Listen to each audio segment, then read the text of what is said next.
دا دوه قبرونه تاسې وګورئ، دا د یو داسې ځوان او د یوې داسې پیغلې هغه وروستی جایګاه ده چې اصلا څوک یې تصور کولی نشي. دا د بد رواج بدو دودونو له امله نن د دغه تورو خاورو لاندې دي او خپلې ټولې هیلې یې همدلته له ځان سره یو ځای ښخې کړلې. هلک نورالله نومېده، د پکتیکا اوسېدونکی و، د یو چا سره نامزاد شوی دی دا هلک. نو هغې خو سرګنۍ له دې نه پیسې زیاتې غوښتې وې، ولور چې موږ ورته وایو، ډېر یو بد رواج دی چې موږ او تاسو یې لرو.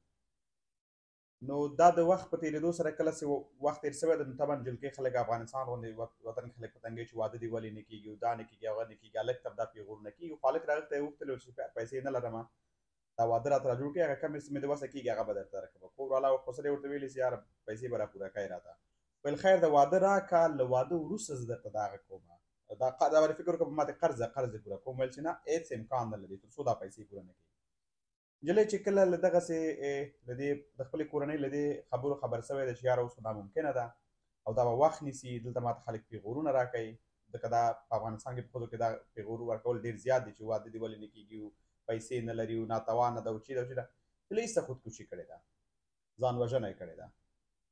نجلۍ خو لاړله، له هغې وروسته نو 2-3 ورځې لا نه وې وتې چې هلک هم نو د خپلې نامزادې هغه جدایي ونه شوی زغملی، هغه مینه به یې رښتینې وه، ده هم خودکشي وکړله، دا هم ورپسې مړ شه. په ژوندونه یې دا خلک یو ځای نه کړل، مګر وګورئ اوس یې قبرونه یو ځای دي. موږ همیشه افغانان چې دي په ژوندیو کې ښه خلک نه لري او په مړو کې بد خلک نه لري.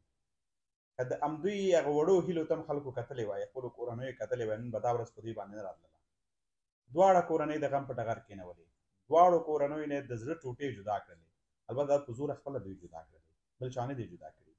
نو اوس یې که پلار یې، که یې ورور یې، که یې کاکا یې، که هر څوک چې په دې قضیه کې ښکېل وي، څومره به عذاب وجدان دی به لري چې خپله یوه لور خپل یو زوم مو په زوره د خاورو لاندې کړل او ژوندي مو ښخ کړل. نو دا بد رواجونه ختم کړي. خودکشي ښه کار نه ده، غلط کار یې کړی، تېروتنه یې کړې وه، صبر به یې کړی و، لږ همت به یې نور کړی و، پیسې به یې پیدا کړې وې.